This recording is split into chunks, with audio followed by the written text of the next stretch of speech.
Didn't understand the historical significance of the sweep until after we stepped off the podium and all the media started shouting, "Sweep, sweep, sweep." Nick Gepper trains in Oregon, but his fellow medal winners, Gus Kenworthy and Josh Christensen, joined him on Times Square to celebrate the 100-day mark for South Korea. It registers with me now as something that I'll just be able to talk about for the rest of my life. Nick's friends at Perfect North say he's always happy to sign autographs and share his story on the chairlift. But he's also all about the competition. You could tell he had a drive and a passion to just keep getting on the snow and getting out there and lapping. And if anybody was doing something better than him, he was right behind him trying it, and always pushing the envelope, but doing it from 5 years younger than everybody else. Nick says the tricks are getting harder, and suddenly the next generation is maturing and threatening his medal run. Some of the young guys that I didn't even pay attention to before are now chipping out our heels and fighting for those podium spots. The United States will be able to send up to 30 skiers to South Korea and up to 4 in a single event. Nick has a couple of big qualifiers coming up this month. The Aspen Grand Prix starts Thursday, then the Mammoth Grand Prix out in California takes place the following week. So a big month for Nick Gepper and those skiers, and then an even bigger month in February right here on NBC. I'll never forget our news director at the time and I took out Nick and one of his buddies after the last Olympics. He ordered 2 chocolate milks with lunch, and he called me dude about 70 times. You know, he typical teenager. It's hard to believe that's been 4 years ago. I know. Isn't it? He looks so grown up. Yeah, he does look grown up He's now. adorable, right? Yeah, good kid. We wish him good luck. Southeastern Indiana just loves him, as does Greater Cincinnati. Dudes everywhere. Dude, right? We're Just, rooting he's going to get it done this time. We are rooting. Yeah, we're rooting for you, Nick. We're so old. We are. Oh, gosh. All right. Well, still ahead, President Donald Trump striking back after an author questions his fitness to serve. How he's defending his mental stability. Plus, Ohio now plans to change laws after a deadly interstate accident. Why you can expect to see more overpass fences as you drive through Ohio. Refreeze and black ice, all a possibility overnight tonight with temperatures only in the mid-30s now. Will drop into the 20s. I'll let you know about the warm-up, and then, yes, maybe another taste of winter on the way for the end of the week. Your full forecast is coming up right after the break. You're watching Cincinnati's WLWT News 5.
You're watching WLWT News 5, leading the way. President Trump calling himself, quote, a very stable genius. The president is responding to critics who question his mental fitness for office as he hits the road now for 2 public appearances. In WLWT News 5's Aixa Diaz in Washington for us tonight as the president stops in Nashville, Tennessee. Mike Cherie, President Trump is promising economic relief for rural America as he hits back at critics who question his mental fitness. President Trump addresses the American Farm Bureau Federation, touting the new tax legislation and promising a brighter future for farmers. Millions of hardworking Americans completely forgotten. They are forgotten no more. Remember that. You're forgotten no more. The president taking his message on the road today while taking to Twitter on Saturday to slam critics who question his mental fitness.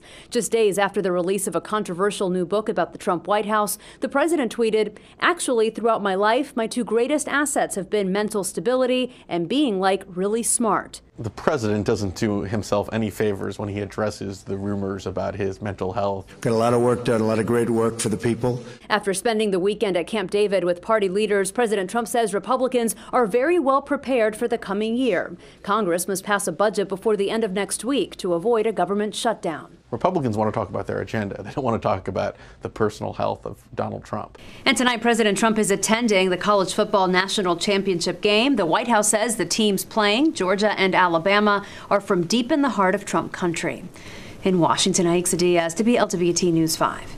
By the way, President Trump became the first in a quarter century to address the Farm Bureau. He's going to undergo a routine physical exam on Friday, but they say it will not include a mental health evaluation. North and South Korea will meet for formal talks tomorrow for the first time in more than 2 years. Both sides are going to be discussing working together during the upcoming Winter Olympics, but they're using the games to launch into broader issues like nuclear weapons. President Trump supports the talks. New tonight, ODOT plans to change its rules about overpass construction after a driver's death. 4 teenagers now charged with throwing a sandbag off of an overpass here in Ohio and hitting the victim's windshield. ODOT is drafting a rule to require temporary fencing when workers remove permanent barriers at overpasses. Investigators say the I-75 bridge in Toledo originally did have fencing, but crews had removed much of it for a reconstruction project. The airbag maker Takata is once again expanding the largest automotive recall in the United States. Takata is now recalling more than 3 million more front airbags. They include cars from at least 15 makes from the model years 2009, 10, and 13. Takata expects to release specific models a little later this month. Turning to Commitment 2018 news for you tonight, and a former Ohio mayor who tried twice to run for president is now going after a state office. That's right. Congressman Dennis Kucinich has filed papers to run for governor.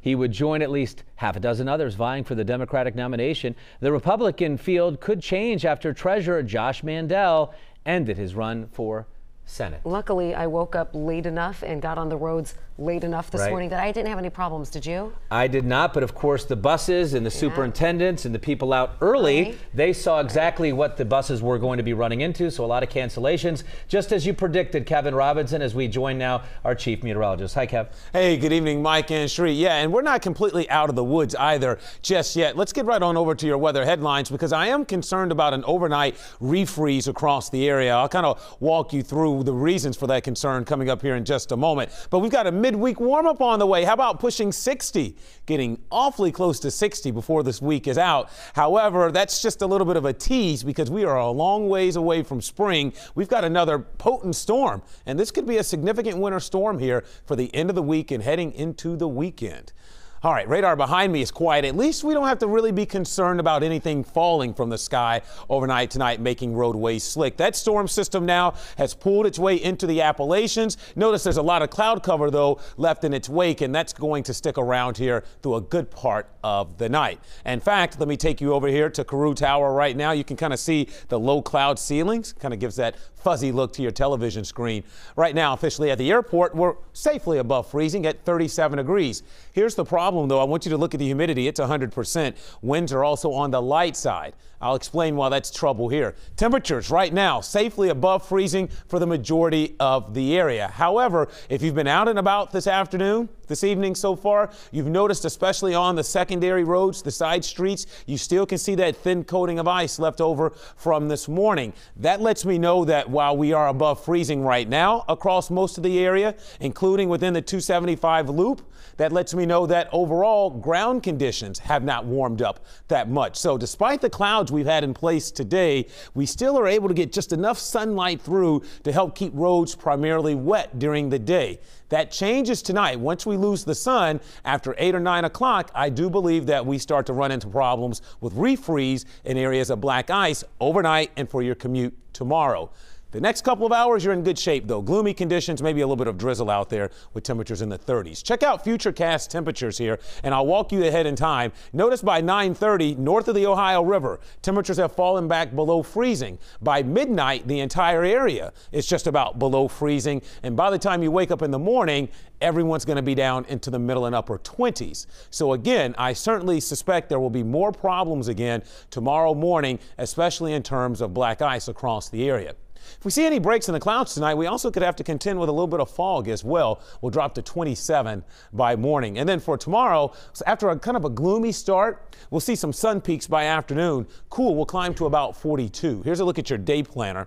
27 at 8 a.m. I think after, let's say, 9 or 10 tomorrow morning, pretty similar to today, we'll basically get rid of any icing concerns as we climb to around 36 by lunchtime with some peaks at the sun developing and temperatures in the low 40s. Here's a look at your 7-day forecast. We get 2 days this week, well, maybe 3, depending upon how you look at it here. Wednesday, Thursday, we're into the 50s, close to 60 on Thursday. Friday starts mild in the 50s, but temperatures crash as we will have to watch a very interesting weather system come together. We've got another blast of Arctic air, but this time it's going to be teaming up with some moisture from the Gulf of Mexico, and the end result could be a significant winter storm for someone across the east. So we'll keep a close eye on that. But right now we go from rain to snow heading into Saturday, and then another plunge back into the deep freeze. Look at that. By Saturday night, we're down to 4 after being up around 60 on Thursday. Enjoy it while it lasts, right? So much for the reprieve. Yeah, exactly. Still ahead tonight at 6 o'clock.